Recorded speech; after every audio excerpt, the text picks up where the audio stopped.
Nah, di situ timbul kontroversi sudah mulai terhadap pada politik itu. Saudara, waktu itu kita agak marah sekali. Waktu membaca sejarah itu, kok begitu ya? Bung Karno ini.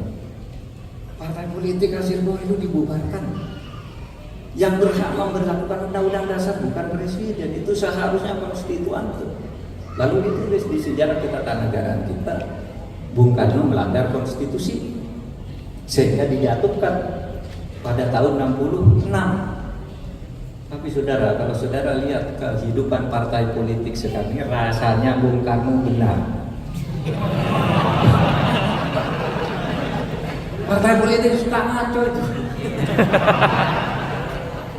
Ya kan, itu yang dilakukan Bung Karno.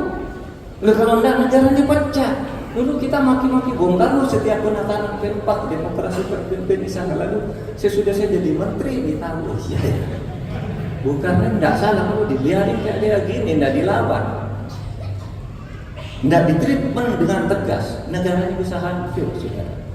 Kalau zaman Bung Karno dulu kehancurannya mungkin pertentangan ideologi, sekarang bisa karena persoalan korupsi dan ketidakadilan. Nah, itulah sebabnya saya katakan, saudara sekalian,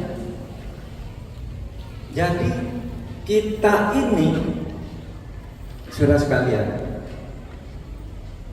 mempunyai negara demokrasi di mana partai politik itu merupakan salah satu instrumen penting.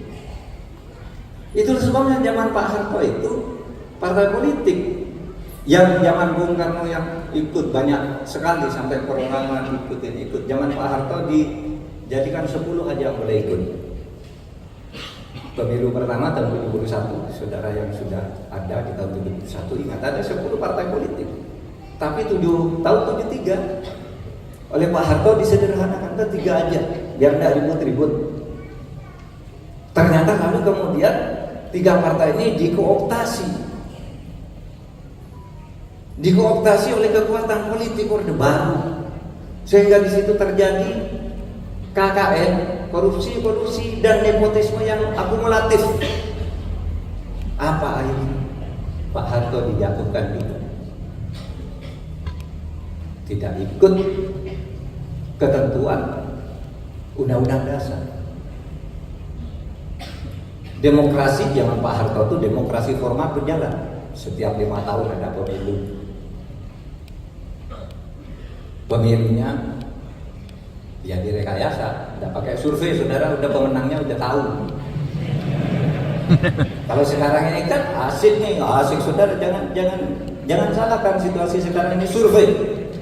Besok yang akan menang Anies, besok yang akan menang Ganjar, besok yang akan menang Prabowo. Tidak apa-apa, survei dulu tidak boleh. Besok yang akan menang harus Pak Harto, harus Golkar kalau dulu. Udah diatur semua partainya, makanya dulu ada ABG, ABRI, birokrasi Golkar. Itu yang menentukan pemenang. Saya kemarin cerita di PDIP, begini, saya bilang itu ada kejadian lucu. Menurut undang-undang Susduk MPR, DPR dan DPRD, susunan kedudukan MPR, DPR dan DPRD di tahun 1997 disebutkan bahwa DPR terdiri dari 11 fraksi dan setiap partai harus punya minimal 1 orang wakil di dalam fraksi itu. Tiba-tiba karena pemilunya tidak adil, bersemangat nih PDI waktu itu dipimpin Suryadi, Bu Mega juga ada, masih menjadi bagian dari itu tapi udah pecah. PDI dikerjain. Apa? Di Sumatera Utara ternyata PDI hanya dapat 10 kursi di seluruh Indonesia. Hanya dapat 10 kursi dari sebelumnya 44 kursi. Tinggal 10 karena dikerjain sedemikian rupa. Diteror pemilihnya, dicurangi. Akhirnya apa? Sesudah pemilu diumumkan kaget loh. Ini kalau kursinya hanya 10 bertentangan dengan undang-undang Susduk. Kan katanya setiap komisi harus ada 1 wakil. Ini PDI hanya 10, terus siapa nih wakil satunya? Saudara tidak pakai pemilu ulang, tiba-tiba diumumkan oleh Gubernur Sumatera Utara Kaharudin Nasution. Di Sumatera terjadi kesalahan perhitungan sehingga PDI menjadi tambah 1 kursi, genap 11 sekarang. Tidak pakai pengadilan itu langsung dapat kursi. Karena apa? Semuanya sudah direkayasa. Saudara pasti masih ingat. Baca media hasil pemilu tahun 90, pemilu terakhir Orde Baru. Nah sekarang kan tidak bisa begitu. Pemilunya sekarang sudah baik, saudara. Udah baik. Masih curang, ya masih curang. Tapi yang curang sekarang bukan pemerintah. Yang curang itu partai-partai sendiri. Golkar mencurangi PAN, PAN mencurangi Golkar di tempat lain, sehingga saling bukan. Nggak ada pemerintah. Loh, KPU nggak ada. KPU itu bukan pemerintah. KPU itu yang membentuk DPR. Hasil partai pemerintah, orang-orangnya partai politik semua yang memilih. Ini pemilu yang sekarang. Tetapi saudara, dan liberalisasi politik yang seperti itu kemudian lahir apa? Yang lahir adalah politik transaksional, politik biaya tinggi, sehingga sekarang orang karena pemerintah tidak ikut ngawasi bisa beli ke KPU di tingkat bawah. Di suatu tempat di Jawa Timur beli ke bupati itu yang mengatur, lurah semua, lurah itu yang kemudian mengatur suara untuk setiap orang, bukan hanya untuk setiap partai, untuk setiap orang. Sehingga misalnya orang Papua bisa kalau dengan lurah, kenal dengan lurah itu menjadi wakil dari Jawa Timur karena suaranya bisa diatur. Sekarang nah ini pilihan politik kita ini sudah benar atau tidak? Ini persoalannya. Kalau mau membongkar pembongkaran partai politik, gimana nih cara membongkarnya? Apa ngubah sistem pemilunya? Atau apa? Sehingga sekarang ini, saya kemarin bicara kok susah ya mengajukan aspirasi-aspirasi yang baik bagi pembangunan itu, tetapi selalu gagal di DPR.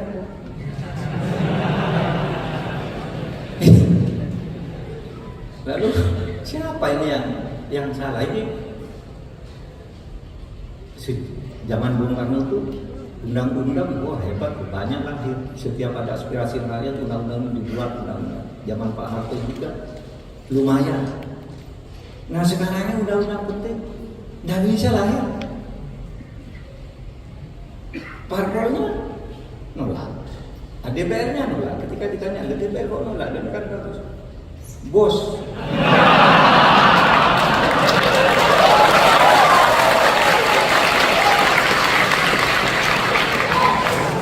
Enggak, ini kuliah.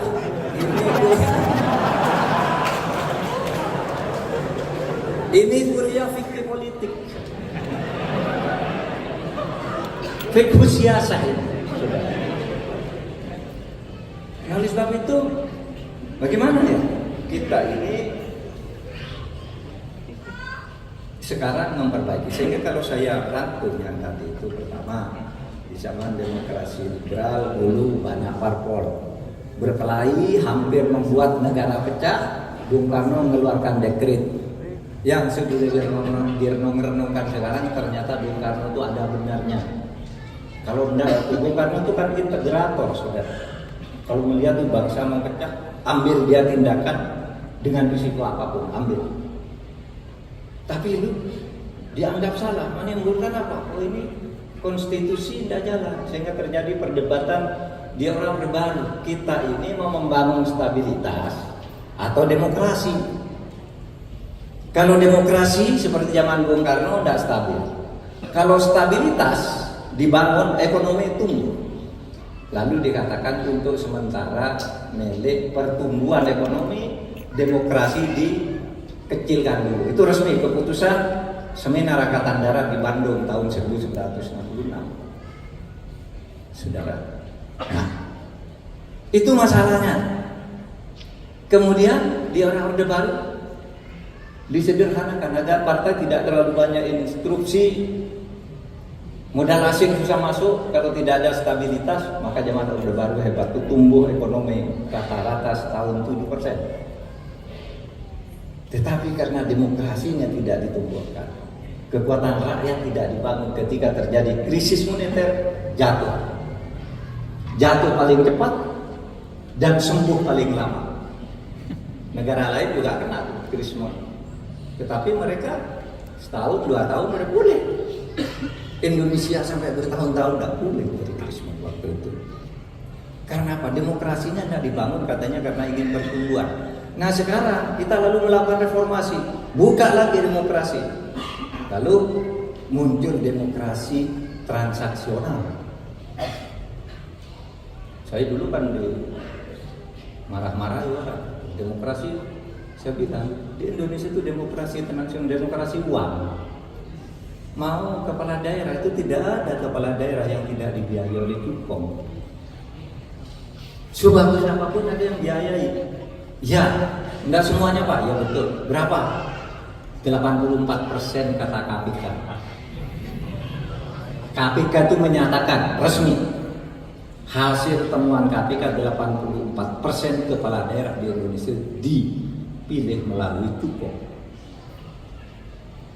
Apa kemudian kalau orang kepala daerah dipilih melalui cukong sudah jadi, dia diminta konsesi ini, izin ini jangan dikeluarkan, perusahaan saya ikut tender ini harus menang, dan seterusnya. Akibatnya apa? Banyak pertambangan liar, banyak IUP ganda.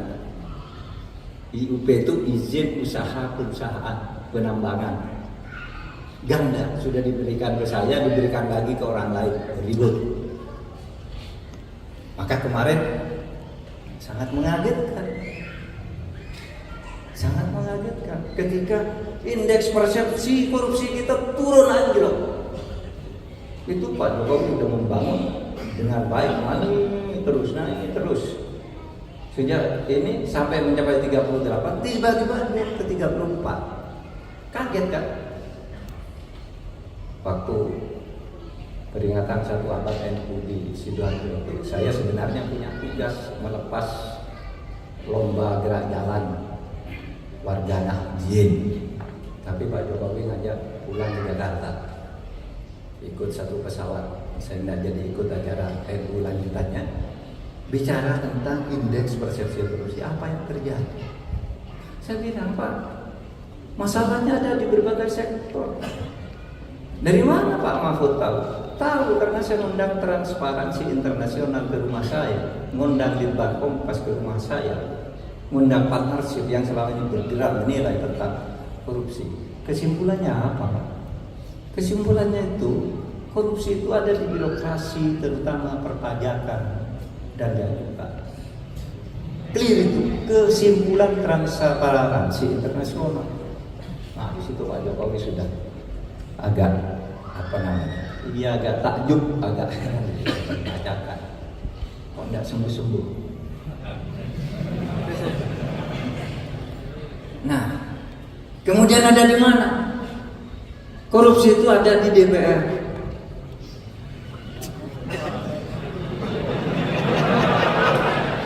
Apa bentuknya di DPR? Ya bentuknya konflik of interest. Anggota DPR ada yang merangkap perusahaan ini, perusahaan itu, lalu ketika menyusun anggaran itu proyek ikut nitip. Ada lagi berfungsi ganda, konflik of interest, menjadi lawyer kemudian ikut ngurus perkara orang.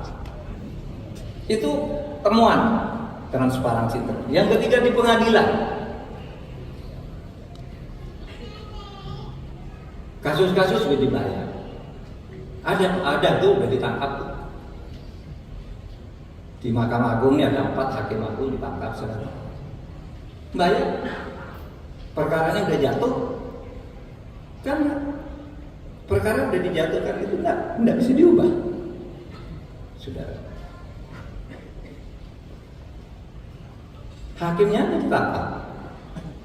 Itu katanya di Mahkamah Agung. Dan itu internasional, saudara. Investor-investor asing yang memberitahu itu, Pak, kalau kami urusan itu harus ke DPR bayar sekian, ke pajaknya kena sekian. Ini bro, sesudah ini ditawar begini, sudah kami mau bayar pajak penuh, tapi diminta udah turun aja, tapi sisanya dibagi. Udah tahu semua catatannya, saudara. Sehingga wah, kok enggak sembuh-sembuh ya? Gitu yang muncul. Ini yang harus kita perbaiki di dalam ketatanegaraan kita, yang pada sore hari ini kita bicara tentang parpol. Nah, saudara sekalian, kalau kita teliti lebih lanjut, reformasi di awal periodenya, periode era reformasi itu kan kehidupan partai politik itu bagus banget. Pemilu terbaik sesudah Orde Baru adalah pemilu era reformasi pertama tahun 99, di mana PDIP menang mutlak dibandingkan yang lain 36%. Yang lain dibagi ke sekian banyak partai, tapi 36% diambil PDI sendiri. Karena demokrasinya waktu itu bebas. PDI banyak pendukungnya menang. PDIP dipimpin Bu Megawati menang. Dan saudara coba lihat pemilu yang baik, hasil pemilu tahun 99 sampai 2004 tidak ada korupsi. Bagus, DPR-nya bagus, produknya bagus-bagus, lahir undang-undang, KPK undang-undang, MK undang-undang, Komisi Yudisial. Korupsi tidak ada. Saya pernah jadi Menteri Pertahanan, tidak ada kasus korupsi saat itu. Zaman Habibie tidak ada korupsi baru, takut semua. Zaman Mbak Mega juga korupsi, tidak ada. Mungkin ada persoalan penjualan aset yang apa? Ya itu kan bukan korupsi, bisnis. Tapi korupsi yang bersungguh-sungguh kemudian muncul sesudah tahun 2004 dan seterusnya. Di situ mulai timbul politik uang. Saudara. Jadi apa? Terjadi pergeseran. Saya pernah melakukan studi setiap perubahan suatu rezim atau era. Hukum itu berjalan baik, tapi sesudah sekian lama hukum menjadi jelek karena kontrolnya berubah. Coba awal kemerdekaan bagus hukumnya, tapi lama-lama timbul konflik. Awal demokrasi terpimpin, semua tertib, tapi lama-lama terjadi kesenangan berkepanjangan. Awal Orde Baru hebat, kebebasan pers, undang-undang DPR apa diatur semua bagus. Awalnya minimal tahun 66 sampai tahun 69 bagus, mulai pemilu 71 mulai jelek. Era reformasi bagus banget, tapi lama-lama terjadi degradasi. Nah ini yang harus kita perbaiki, saudara. Sehingga dengan demikian apa yang ingin saya katakan pada menit-menit terakhir ini, saya ingin menyampaikan hal-hal sebagai berikut. Saudara, parpol itu adalah instrumen konstitusi untuk menjaga negara. Oleh sebab itu partai politik harus diperbaiki tata kelolanya dan proses rekrutmen politisi. Banyak orang mengatakan sekarang di medsos, bubarkan DPR, bubarkan parpol. Saudara, itu adalah pilihan yang sangat jelek. Saya ingin tegaskan, daripada tidak ada DPR, daripada tidak ada parpol, lebih baik kita hidup bernegara ini mempunyai DPR dan mempunyai parpol meskipun jelek. Iya, begini saudara. Kalau negara berubah ke monarki, potensi kesewenang-wenangan di dalam negara apapun, kalau monarki itu potensi kesewenang-wenangannya besar, sementara masyarakat tidak punya peluang untuk mengontrol. Di dalam sejarah kebangunan khilafah Islam, itu pelanggaran dan kesewenang-wenangan luar biasa banyak terjadi. Pembunuhan terhadap ulama-ulama itu terjadi di khilafah Islam karena beda pandangan politik, memberi fatwa yang berbeda. Imam Hambali yang kita ikuti ajaran fikihnya sampai sekarang di penjara, dianiaya karena beda pendapat dengan khalifah. Dan tidak ada yang berani kontrol. Tetapi coba kalau demokrasi meskipun partainya jelek, bisa dia punya ulang konstitusi mengatakan partai gitu. Dalam situasi tertentu partai meskipun jelek ini bisa dipakai untuk memperbaiki negara. DPR harus ada untuk menyelesaikan masalah. Oleh sebab itu jangan berpikir dalam situasi sekarang adalah berubah negara kita jangan menjadi demokrasi, tidak boleh. Harus tetap demokrasi. Pilihannya partai dan DPR harus diperbaiki bersama-sama. Saudara. Nah, yang kedua, partai politik dalam ide kita itu dibangun untuk salah satunya adalah rekrutmen kepemimpinan bangsa. Oleh sebab itu partai politik itu harus ada, tetapi harus bersaing untuk memilih pemimpin yang benar, memilih wakil rakyat yang benar. Itu. Jadi partai politik itu bukan untuk saling meniadakan, saling membunuh, saling membunuh. Saya bisa calonkan ini, kalau ini kalah lalu pecah. Tidak boleh. Yang menangnya harus diterima sebagai produk persaingan yang fair. Di dalam kita bernegara. Jadi bukan saling memfitnah, saling membantai. Sudahlah, saya kalau memang pilihanmu yang menang dipilih rakyat, kita akui bersama. Anda mau bergabung boleh, beroposisi juga boleh, tapi oposisi itu ada batas-batas konstitusionalnya juga. Yang penting partai sehat, parlemen sehat. Sudah.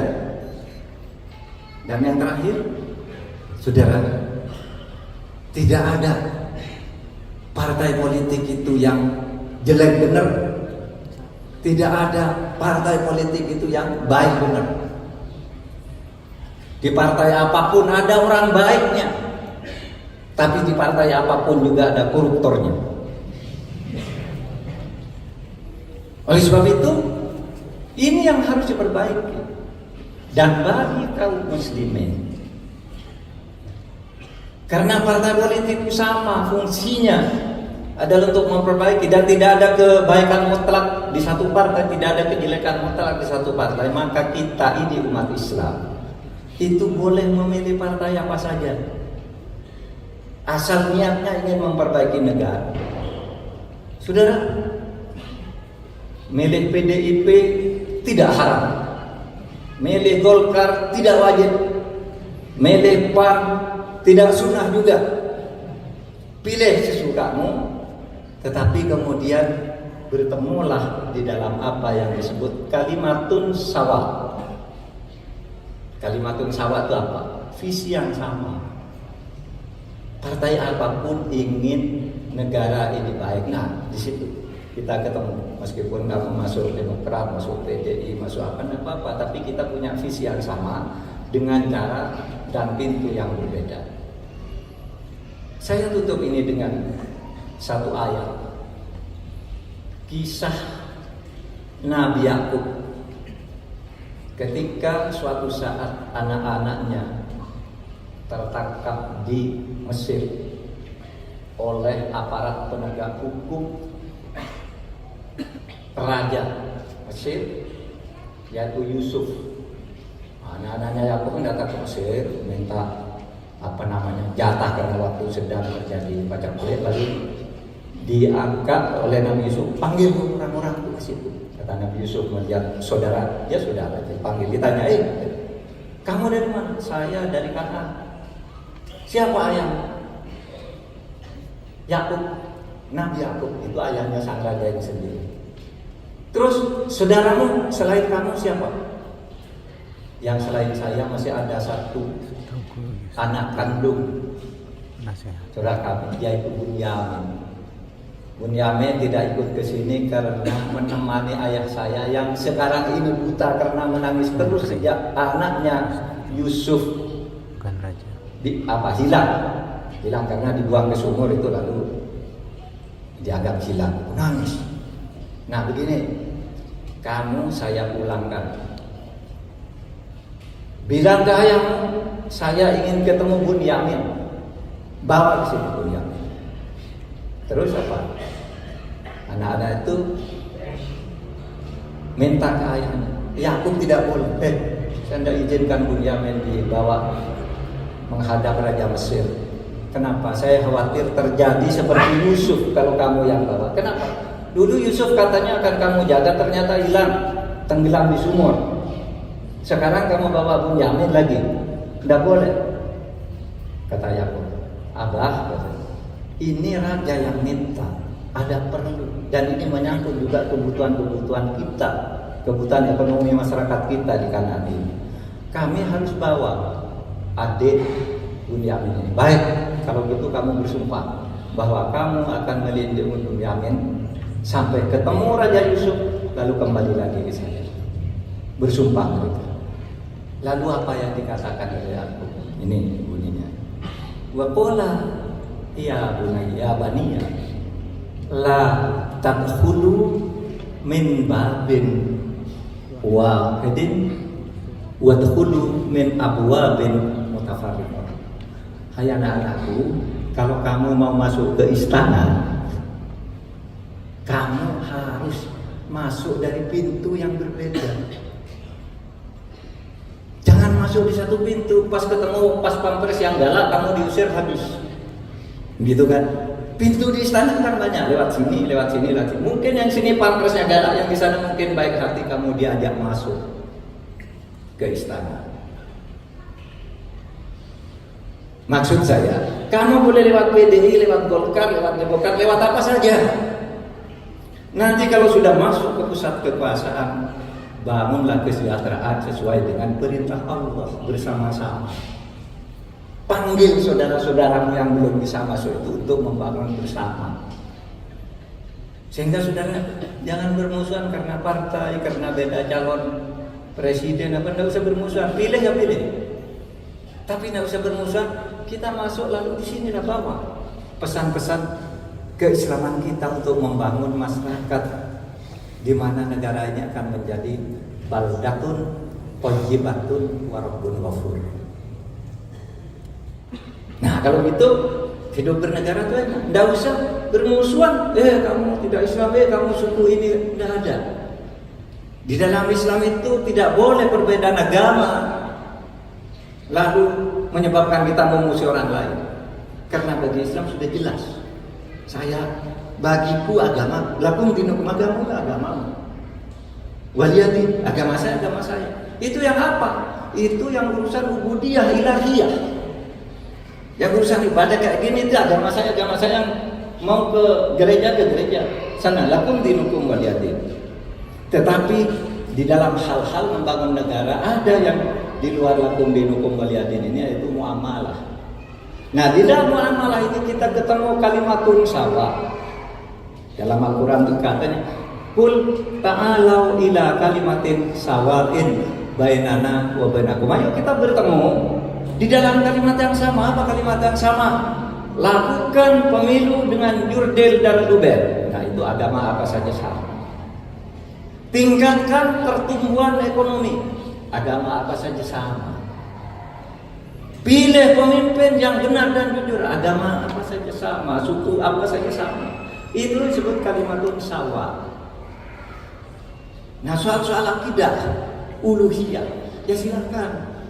Wah, Nabi sendiri itu ketika mendirikan negara Madinah itu apa yang dikatakan di piagam Madinah itu?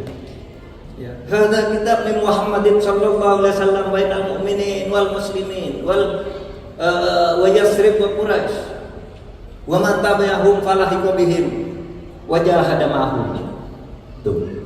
Saya mendirikan dengan ini proklamasi, dengan ini saya mendirikan negara Madinah sebagai perubahan ini antara orang mukmin, orang muslim, Yasrib, Quraisy yang tidak Islam dan seluruh kuwatnya itu menyatakan kemerdekaan bersama mendirikan negara Madinah. Sama kan dengan proklamasi kemerdekaan kan? Sama itu proklamasi kemerdekaan kita tuh dari piagam Madinah. Falahiqa bihim wa jahada ma'hum. Dan banyak di antara kita ini yang kadang-kala terlalu ekstrim menganggap Madinah itu negara Islam sendiri. Tidak, sudah. Di situ piagam Madinah itu 47 pasal, yang 24 itu berisi perlindungan terhadap perbedaan agama dan suku. Yang 23 pasal baru berisi ketatanegaraan, ketatapemerintah bersama. Sampai ada yang tidak tahu ya, bahwa ketika Nabi Muhammad itu perang Uhud, ada seorang namanya Muhairib, itu orang Yahudi, ikut berperang bersama Nabi. Kenapa kamu berperang? Ini kan negara Islam. Bukan, saya membela negara Madinah yang dipimpin oleh Muhammad. Apakah kamu mau masuk Islam? Tidak, kata Muhairib, saya orang Yahudi, tapi saya cinta kepada Madinah sebagai waqani, tanah air. Saya cintai ini. Saya cinta kepada Muhammad karena dia pemimpin yang adil. Sehingga meskipun saya orang Yahudi, saya akan ikut perang bersama Nabi. Dan ingat, kalau saya mati kelak, seluruh harta bendaku diserahkan ke Nabi untuk perjuangan negara Madinah. Saya tetap minta dikuburkan dengan cara Yahudi. Muhairib. Dan betul dia meninggal ketika Nabi diserang berbagai panah. Banyak sahabat yang menjadikan dirinya sebagai tameng, dan Muhairib yang Yahudi ini adalah satu yang menertakan dirinya sebagai tameng panah sehingga dia meninggal. Ditanya lagi, kamu sudah mau meninggal di dalam perang Uhud yang suci ini, apakah kamu sekarang mau masuk Islam? Dia bilang tidak. Sehingga kata Nabi, kembalikan dia ke keluarganya dan kuburkan baik-baik, urusan pahalanya biar dengan Allah. Jadi saudara, kita ini jangan terlalu ekstrim, seakan-akan kita ini bisa harus dominasi. Enggak. Kita harus hidup bersama. Itulah yang disebut inklusivisme. Itulah yang disebut kosmopolitanisme, kesewargaan di dalam membangun negara ini secara bersama-sama. Saudara, saya sudah lewat 10 menit dari waktu yang ditentukan. Minta maaf. Assalamualaikum warahmatullahi wabarakatuh.